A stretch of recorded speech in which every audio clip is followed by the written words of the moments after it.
Kaya ang nagiging nakita nating epekto doon sa pagdidesisyon na gibain yan, ibigay sa kontraktor. Una, yung mga bata, nasira yung kanilang talagang normal na pasok. Yung kanilang regular na pagpasok. At ano pa doon, nagkaroon sila ng brain drain. Kasi bakit? Hindi kompleto yung kanilang pag-aaral eh. Hindi maayos. Para sila mga estudyanteng walang sariling eskwelahan. Saka nakakita ng estudyanteng walang sariling eskwelahan. Epekto. Hindi lang sa monetary ng magulang na yung pamasahe lumayo. Kasi pagpunta pa lang doon, 60 pesos na yung pabalik noon. Tama. Pati gastos. Dumoble ang gastos. Yun yung ginawa ng props. Hindi pa siya, meron na siyang mga nakatayo mga samantalang yung malayo pa siya sa putukan para sabihin mo makumpleto. So 100% siguro mga 10% pa lang. Ay, grabe. Matagal pa yan. So, ibig sabihin, kakain pa ng ilang... Ito ang aktual na video ng paggiba ng buong eskwelahan ng Ramon Magsaysay High School dyan sa District 4, Manila. Ayon sa isa naming na-interview na si Edwin Cayetano, na malapit lang sa lugar na yan nakatira, ay 3 taon na mahigit na nakatenga ang naturang eskwelahan. At napakalaki nga ng naging perwisyo ang ginawa ni Isko Moreno sa mga magulang at estudyante na nag-aaral dito. At ang masakla pa ay dumaan ang 3 taon ng panunungkulan nila kuna hindi man lang ito I don't ever slow up, no I don't take shit. I got no love for the fakeness. If you wanna play tough and wanna hate this, I'll always show up.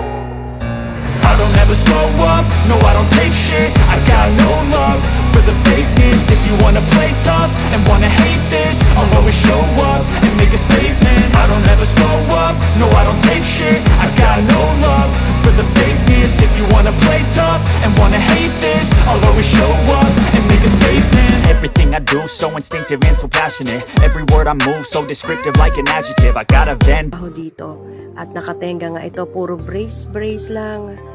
At ayan, hindi pa mapakinabangan. Magandang hapon po sa inyo. Kumusta po kayo? Okay naman. Hindi na okay. Yung mga... So, ikaw po. Magandang hapon Hello po. Boyet Marino po, District 4. Ayan. So, pag-usapan natin ngayon dahil meron nga pong school dyan sa inyong distrito na controversial ito.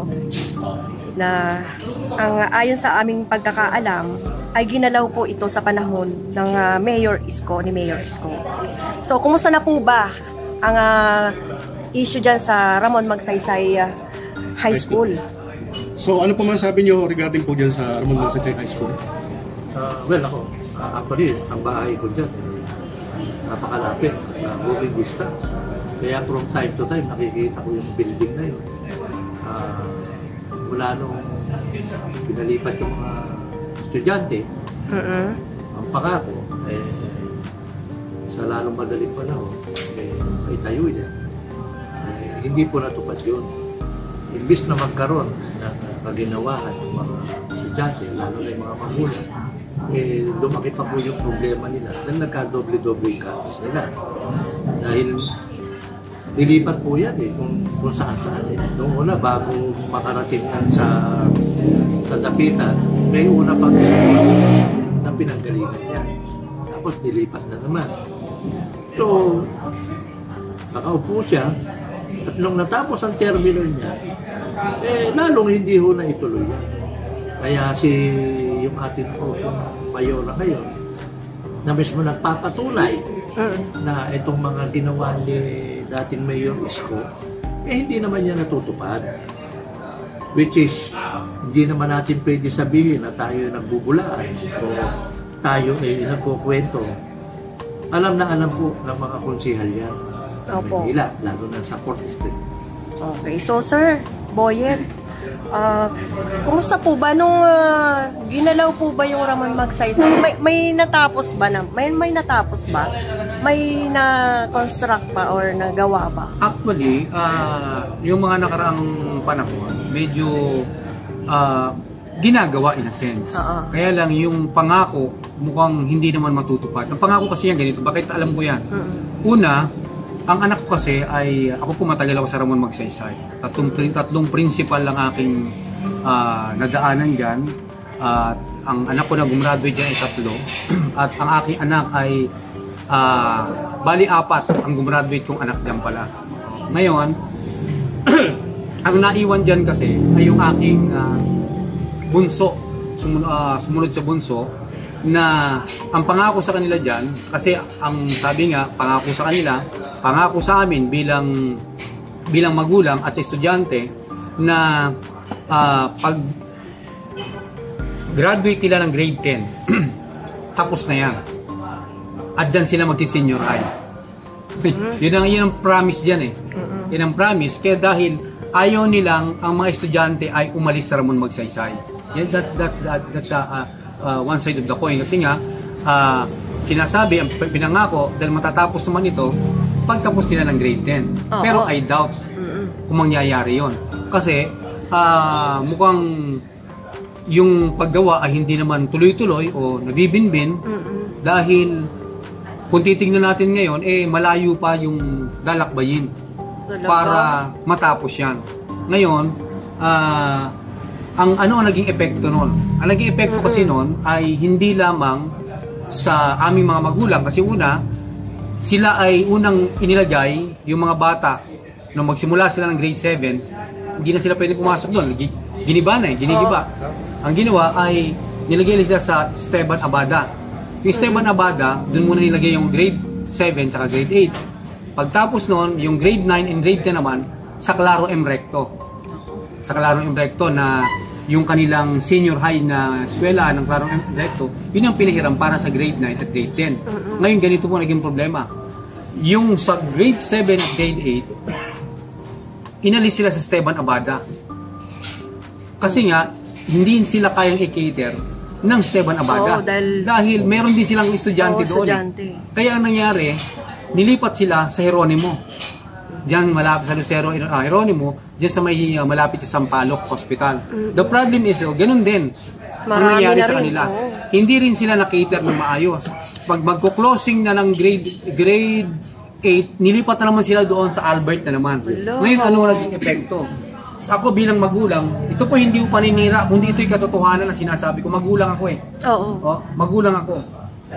Ang nangyari sa mga bata, napaka-eksi ng kanilang oras ng kanilang eskwela. 30 minutes, paano mag-school ka ng 30 minutes kada subject? Pag transition pa lang ng mga bata, ubus na yung 30 minutes. Kaya yung mga bata ngayon, anong nangyari? Puro online. Anong nangyari? Dahil puro online, yung mga bata, hindi mo talaga matututukan. Ang nangyayari, dito nagkaroon ng issue kasi yan eh. Is other side of the coin, may issue pa yan. Bukod dun sa pagkapatayo ng eskwela, na which is pangako na matatapos bago gumraduate ang mga grade 10, dahil dun sila mag-senior high. I doubt kung mangyayari yun. Ngayon, ang nangyayari ganito. Yung mga bata na nasa, hindi naman magagaling. Abay, sila yung mga matataas ang grade during ng panahon na yan. Kasi laging online eh. Kasi, alam mo. Ngayon ang tanong, ano ang na-damage? Yung bata, hindi naman kasi yung batang sumasagot eh. Yung nanay. Ilang yun, may Google tayo. Yun. Ano nangyari? Yung talagang karunungan ng bata na dapat acquire niya dun sa normal school, naapektuhan dahil sa pagpapagiba ng Ramon Magsaysay High School. Kaya yung anak ko, pag tinitignan ko, sabi ko, ano bang nangyari sa inyo? Wala naman kayo natututunan. Paano kayo matututunan ng ganyan? Ngayon, dun sa prosesong yon, naging issue yan sa circle ng mga estudyante at ng nanay. Ang dapat gradean, hindi yung bata, kundi nanay. Kasi yung gumagawa na nga, nanay na. Ang ibig sa ating ipunto rito, dapat yan, bago yan ginawa o pinag-isipan muna, saan dapat ilagay yung mga bata. Ang nangyari, pati yung bata, ina-eksperimento. So, bali, anong year ba sinimula ng paggawa niyan? 2022 yan, mga so, ganon. Meaning, walang advice ang principal or... Hindi, ang sabi advice, pag graduate ng grade 10, ng grade 1, ng grade 7 during the time, yari na yan. Diyan na sila mag-grade 12 nga eh. Yun ang promise. Ngayon, sabi ko, I doubt kung mangyayari yun. So ano naman sabi ng, di ba meron siyang PTA na tinatawag? Ako, PTA ako. So anong comment ng ano diyan ang Philippine Parents Teacher Parent teacher Association? kasi pati ang parent teacher, pati organization ng parent teacher, wala nang comment diyan na masasabi kang info dahil pati ang PTA binababaan na lang ng gagawin ng school. Ano pang gagawin? Kapatawag pa ba namang kokorum? Wala na kasi puro mabilisan na lahat eh. Lahat shortcut na lahat, hindi na magagawin yung programa pati sa pagbibigay ng mga card, lahat 'yan. Parang na-disable. Dapat pinatatawag pa yung mga bata, pagulang, wala nang ganung nangyari. Lahat puro madalian. Kaya ang naging nakita nating epekto doon sa pagdedesisyon na gibain 'yan, ibigay sa kontraktor. Una, yung mga bata nasira yung kanilang talagang normal na pasok. Yung kanilang regular na pagpasok. At ano pa doon, nagkaroon sila ng brain drain. Kaya Kasi bakit? Hindi kompleto yung kanilang pag-aaral eh. Hindi maayos. Para sila mga estudyanteng walang sariling eskwelahan. Saka nakakita ng estudyanteng walang sariling eskwelahan.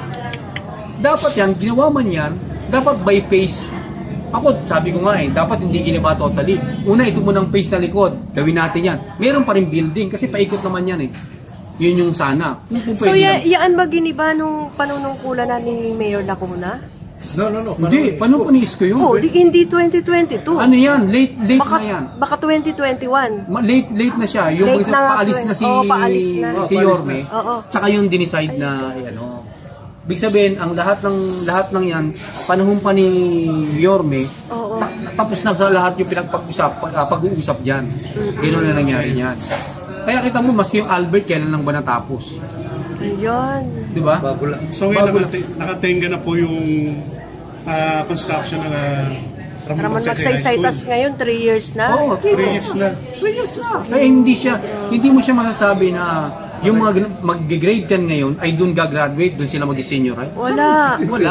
Lahat ng yun, puro pangako. Ngayon, sabi ko nga masama ba yung pagtatayo ng isang bagong gusali? Walang masama ron.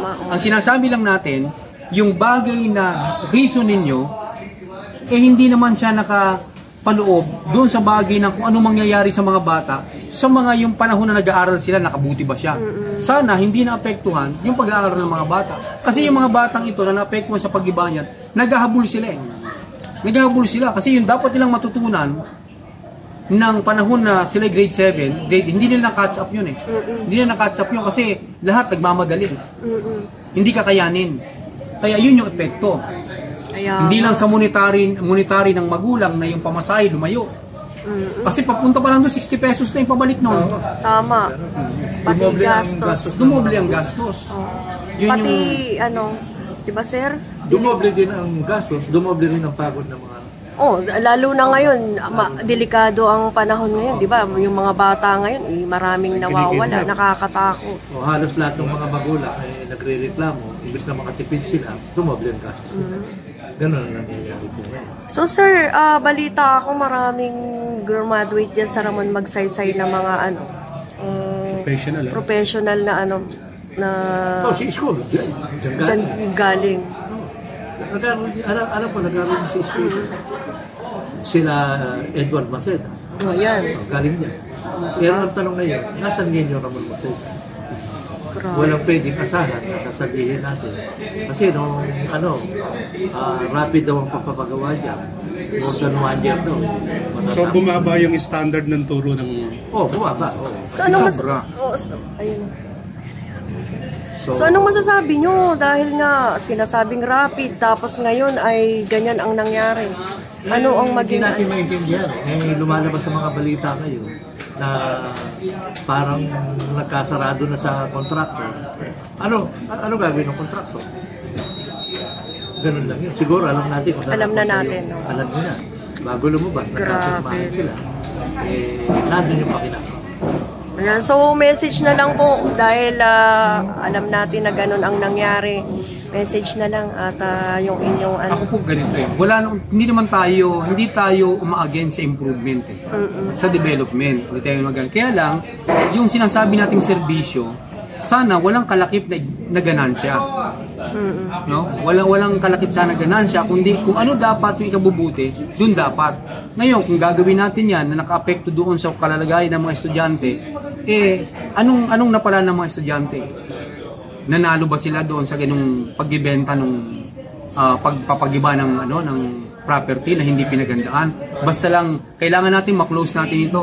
Ano man yung meron sa amin, amin 'yan. Pero yung epekto doon sa estudyante, hindi natin nakita. Hindi natin nakita. Dapat kung gagawa tayo yung bagay na dapat tingin ko Yan ang tanong, ano pero ba wala yan? pa. Kailang ko huli nakita yan. Actually, siguro 50%. 50% pa Oo, na. Hindi ko kasi Wala, nakita. wala 50%. Siyang malapit kasi ron. Ako Kasi hindi baka, ko. ako, ang bahay ko doon. Kalkabi niya lang eh. Pag dumungaw kayo, kita mo na yung building. Oo. So meaning, inumpisahan nyo 2021. 21. Oo. So ngayon, ilang percent pa lang sa Actually, palagay puro nyo? ano pa lang yun. Puro brace pa. Puro base pa lang. Ay, grabe talaga. Ibig sabihin, wala pang 50% yung Wala, nagagawa. Grabe. Hindi, kasi doon sa drawing, ang taas ng building. Para nga nangyari, parang akala mo, pinatong lang yung container, may mga poste. Ganun na itsura.